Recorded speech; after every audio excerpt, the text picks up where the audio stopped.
નમસ્કાર. કચ્છના ધોરડો ખાતે વિકસિત ભારત 2047 વિઝન અંતર્ગત ક્લાઇમેટ ચેન્જ અને આપદા વ્યવસ્થાપનને લઈને 2 દિવસીય રાષ્ટ્રીય કોન્ફરન્સનો પ્રારંભ થયો. નેશનલ ડિઝાસ્ટર મેનેજમેન્ટ ઓથોરિટી અને national council four climate change દ્વારા સંયુક્ત રીતે આયોજિત આ કોન્ફરન્સમાં ક્લાઇમેટ રેઝિલિયન્ટ ડિઝાસ્ટર મેનેજમેન્ટ પર વિશેષ ચર્ચા કરવામાં આવી. પ્રથમ દિવસે ખેતી અને દરિયાકાંઠાના વિસ્તારોમાં આજીવિકા સુરક્ષિત કરવા માટે આપદા પૂર્વ તૈયારી, તાલીમ અને સંસાધનોની ઉપલબ્ધતા પર ભાર મૂકવામાં આવ્યો. કોન્ફરન્સ દરમિયાન તજજ્ઞો દ્વારા ક્લાઇમેટ ચેન્જની કૃષિ, ખાદ્ય સુરક્ષા અને દરિયાકાંઠાના વિસ્તારો પર પડતી અસરો તેમજ આપત્તિઓથી થતા આર્થિક નુકસાન ઘટાડવા માટેના ઉપાયો પર ઊંડાણપૂર્વક વિચાર વિમર્શ કરવામાં આવશે. વધુ સમાચાર માટે જોડાયેલા રહો. RP Gujarat news, Rajkot. બદલાતા હવામાનમાં વધતી જતી આકરી કુદરતી આફતોના પડકારો કેવી રીતે ઝીલાય અને આ કુદરતી આફતોનો ગમે તેવી ગંભીર અસર હોય પણ આપણે ગ્રામ વિસ્તારોની લોકોની આવકમાં વધતું જ જાય અને ઘટાડો ન થાય તે પડકારો વિકસિત ભારતના માનનીય વડાપ્રધાનશ્રીના સંકલ્પને ધ્યાનમાં રાખી ને આ પરિસંવાદ યોજવામાં આવ્યો છે. રાષ્ટ્રીય કક્ષાની કુદરતી આફતોનો સામનો કરવાની સંસ્થા નેશનલ ડિઝાસ્ટર મેનેજમેન્ટ ઓથોરિટીના સહયોગથી થતા આ સેમિનારમાં ખાસ કરીને કચ્છમાં એટલા માટે કરવામાં આવ્યો છે કે કચ્છે તમામ પ્રકારની કુદરતી આફતો સહન કરેલી છે. કચ્છની અંદર દુકાળ હતો, કચ્છની અંદર દરિયાઈ તોફાનો હમણાં છેલ્લા 2 વર્ષ પહેલાં આવ્યું, એ પહેલાં કંડલામાં પણ હતું અને 20 વર્ષ પહેલાં આપણને ખ્યાલ છે કે ભયંકર અર્થક્વેક જે ભૂકંપ થયો એનાથી કેટલું બધું નુકસાન થયું. પરંતુ આપણા રાજ્યના એ વખતના માનનીય મુખ્યમંત્રી શ્રી મોદી સાહેબ જે હાલ વડાપ્રધાન છે એ જે નવા વિચારો મૂક્યા તેથી કચ્છની આખી ધરતીમાં આર્થિક પદ્ધતિનું મોટું ઉત્થાન થયું છે. કચ્છના રણને આજે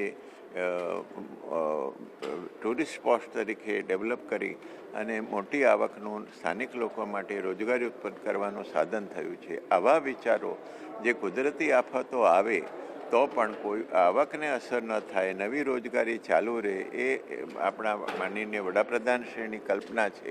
ને આવા નવા બીજા કયા વિચારો અમલમાં મૂકી શકાય કે જેનાથી લોકોની આવક વધતી રહે ને કુદરતી આફત આવે તો પણ પડકાર ઝીલીને આગળ વધી શકે, તેનો આજનો આ પરિસંવાદ છે.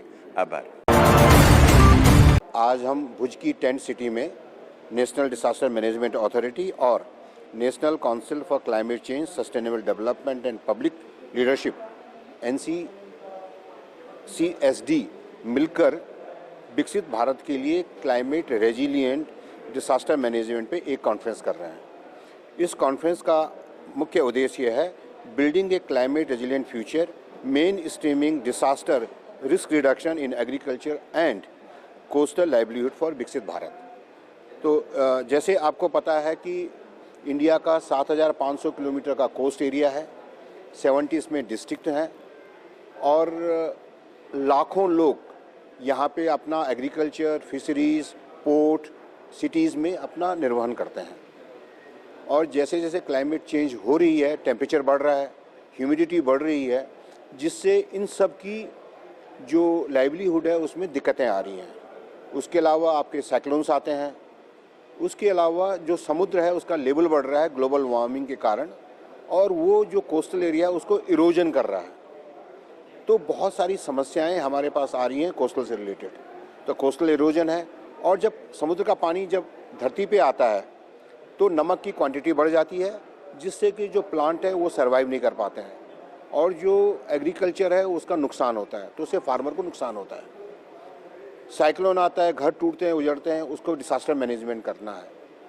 उसके अलावा जो सिटीज़ के अंदर जो इश्यूज़ आ रहे हैं, पानी की कमी हो रही है, सूखा पड़ रहा है, जो पानी है वो पीने लायक नहीं हो रहा है. तो ये बहुत सारे जो डिसास्टर्स हैं उनका हमको सामना करना पड़ रहा है, आपदा का सामना करना पड़ रहा है. तो नेशनल डिजास्टर मैनेजमेंट अथॉरिटी ने ये डिसाइड किया है कि हम गुजरात के अंदर जाके, इस टेंट सिटी में जा कर के सारे जो साइंटिफिक डिपार्टमेंट्स हैं इंडिया के अंदर, जो पॉलिसी मेकर्स हैं, जो स्टेट गवर्नमेंट्स हैं, हम सब मिल करके इस बारे में हम डिस्कस करें कि कोस्टल एरिया के लिए, खाली गुजरात नहीं, गुजरात से लेकर के केरला से लेकर तमिलनाडु से लेकर के आंध्रा से लेकर के उड़ीसा तक जो 7,500 किलोमीटर का हमारे पास में कोस्टल एरिया है, वहाँ की जो समस्याएं हैं जो मैंने आपको गिनाई हैं, उन समस्याओं का समाधान कैसे करेंगे। तो आज ये पूरे दिन भर चर्चा होगी, उसके बाद एक ब्लूप्रिंट बनेगा और उसके बाद जो एक्शन पॉइंट्स आएंगे उस एक्शन पॉइंट को लेकर के हम कोशिश करेंगे कि जो समस्याएं हैं इनका समाधान निकले। धन्यवाद।